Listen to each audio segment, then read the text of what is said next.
Hiya, you okay? Yeah, great. How are you? Yeah, not too bad, not too bad. Thank you for taking the time to talk to me. We are matching. I can't stop looking at it.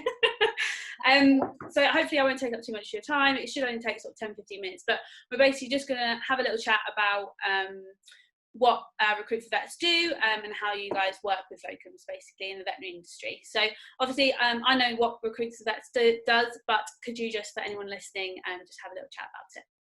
Yeah, so Recruit4vets has been going for, I think it's about 17 years now. We're very well established. We recruit permanent and locum veterinary professionals at all levels, so student nurses right up to specialist vets. We do work internationally, yeah, that's what we do. And perfect. And are is anyone a veterinary professional in Recruit4vets? Yeah, on our board we've got a vet called Tom Jenkins. Cool. Yeah, and he's worked all over the world as well, so he's got a wealth of knowledge. Nice. Oh, I can't wait to travel, actually. That would be nice. So in regards to making sure that all your locums are actual veterinary professionals, do you use something called the RCVS register, or do you have like a different method just to make sure that they are who they say they are? So yeah, our CVS register, we have to check their visas and ID.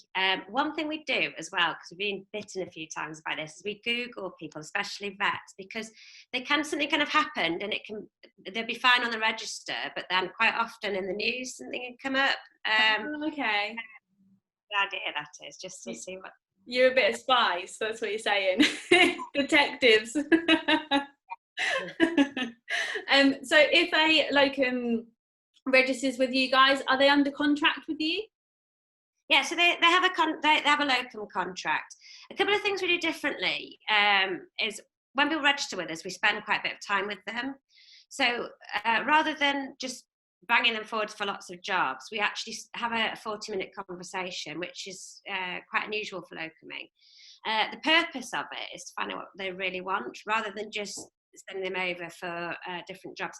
Quite a lot of people have an idea of what they want, and then when you really start getting down into it and asking their values and what's important to them, it actually comes out quite differently. Yeah. Yeah, especially at the moment because of what's going on with COVID. A lot of people are thinking, actually, there's no locum work, so I'm going to have a permanent job.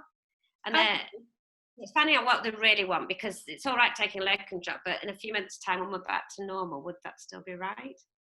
So it's nice. It's getting to know them and really working that out. That's really nice. So so obviously excluding the whole COVID thing at the moment, do you struggle to find work for locums? Normally, no. No, it's funny, strange times, isn't it? So we are very established. We have great relationships with most of the larger veterinary groups. So we will work proactively for people. So if you came to me and said, I'd like to have a job in Cheshire, you obviously see what jobs we have in Cheshire. One of the things that we strive to do, because I know it's so frustrating for locums, is we try to keep as much as possible our database as up to date as possible. Because there's nothing worse than when you go looking for jobs and then they're there and then you apply and they've already gone. Yeah. So we've got to, behind the scenes, constantly checking the jobs, and we really educate the clients to make sure that they're up to date as well, because it's a waste of everybody's time. You go, by the time you've like actually spoken to that person, it's already gone, and then you've got to go back, and it's just it's a pain. It's a pain. Yeah, so that's really good. Yeah, it puts you off applying for jobs as well, because most of the time they're not live. I know, because I've applied for jobs in a long time.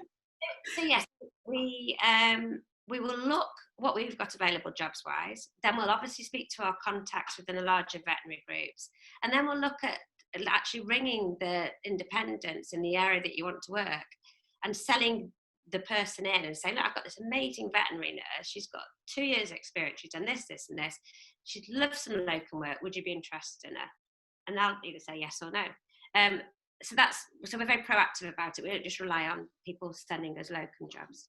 Yeah, cool. And is that for any locum of sort of any financial route? So if they're umbrella, self-employed, limited company, does that sort of cover all locums? Yeah, so we work as a recruitment business, which means that we pay the locums. So if you're an umbrella company or limited company, you'll get paid through us. You'll invoice us and we pay you. If you're self-employed, that's slightly different because where you're working will pay you, and we just charge a fee to the client. But the way we work, it doesn't matter how you're paid. We'll just give you the same amount of time and really, look for you. All that we ask in return is that you give us that 40 minutes at the beginning when you register, so we can really get to know you, and that you're available so that we can speak to you, and you get back to us now and again. That helps. Yeah. Just keeping you up to date with their work as well. Yeah. Would make sense. Yeah.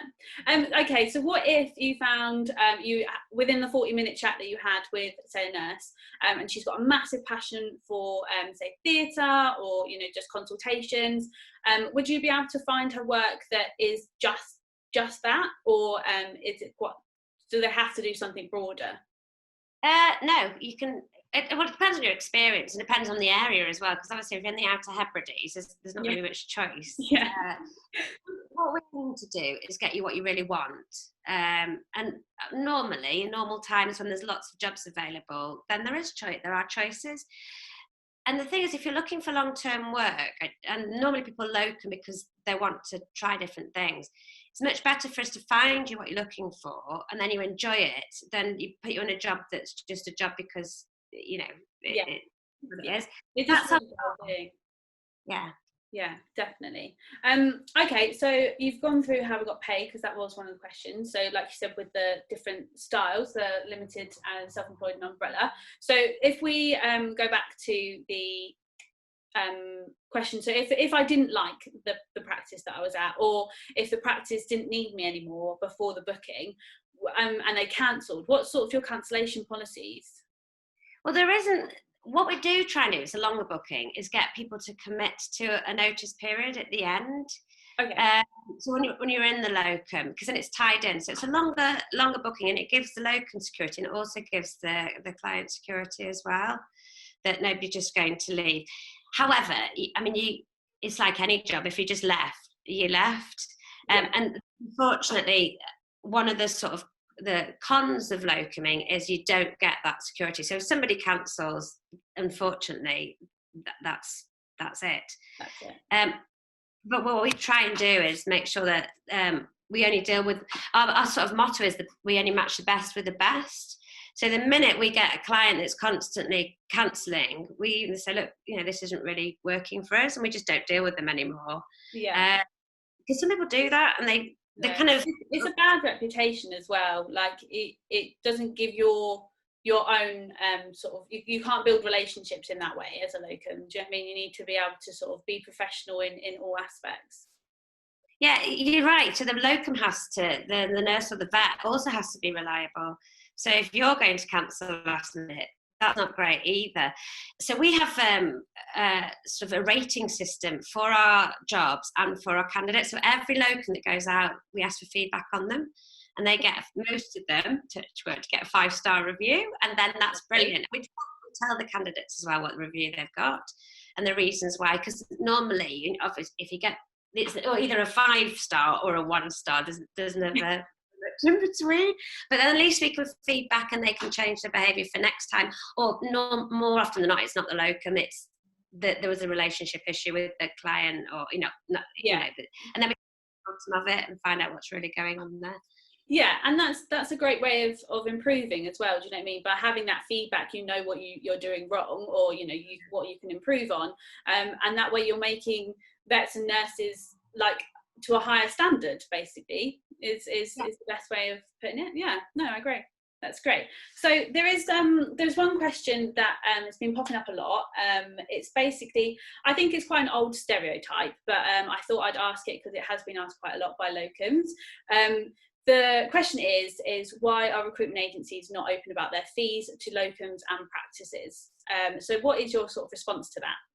Okay, so we've always, my background's from medical recruitment, and that was a big thing, medical recruitment. People would charge as much as they could and pay, little, and so we don't do that. So if anybody ever wants to know what we charge, we're very transparent about it. And also, when everybody knows how much we're paying, so the client will always know how much we're paying the candidate, the vet or the nurse. It's not a secret. Yeah. And then if somebody says, well, how much are you charging? That's fine, ask away. We provide a great service, so we charge for it, just like the vets and nurses provide a great service. So yeah, nothing to hide there. It's all good. Yeah. I think also another thing that is quite interesting, which we're going to start changing, we're going to start telling people where the practices are. So rather than hiding where a practice is when we're advertising it, we're just going to tell them where it is, because it's like, you want to know where you're applying to. That's a big thing, actually. That's a real big thing, because I think, I mean, I'm not a recruitment agency, so tell me if I'm wrong, but is it because you don't want them to go directly to the practice? Is that why they do it? Yeah, that's why people do it. But actually, if you've got that relationship with somebody, they shouldn't want to go direct. They should want to do it for you. And if you're supplying such a good service, which obviously we do, they're going to want to come to you and use your team and your service. So I think that's only going to benefit you anyway, because that instantly builds a trust with both your practice and your locums as well. So I think that's a great idea. I like that idea. Yeah. So the last question was, do you offer any support or benefits to your locums? Yes, we do. So we offer CPD. Now, this is something I'm really passionate about. And I think we've been talking about it, especially at the moment, 'cause we've got a little bit more time on our hands, about how we can support people more. So there's a couple of areas I really want to look at moving forward, probably in the next few months, is support within mental health as well, and offering support there. Yeah. I'm a qualified NLP coach, and so there's things that we can do then. I think that's really important. We offer CPD an allowance. So for every day that you work, you get £5 towards your CPD. And we work with a CPD company. And so for example, if you've got £5 for working one day and you spent £10 with them, you'd get half of it back for the £5. That's how it works. It's quite confusing. So it's like half of it. You're kind of like in credit. Is that how it works? Yeah. So we do that. There are a lot of things that we've been really thinking about that we want to add more benefit. I think the most important thing is what we've been talking about. We pay you, we go out that extra mile to find you the job that you really want and listen to what you really want. And we want to support people throughout their careers as well. And if you decide you want to go travelling in Australia, then we'll support you with that and find you your next job over there as well. So we want to go through the whole process with people. Yeah. Rather than each job. So. Friends for life is what you're saying. Yeah. Then they introduce their friends and it all gets really lovely. Yeah. No, that's great. And that is all of the questions. Brilliant. Yeah, that's amazing. Thank you so much. It's been lovely talking to you. And I hope that everyone else enjoys listening to you, really, because it's been great. So thank you. And I'll speak to you later.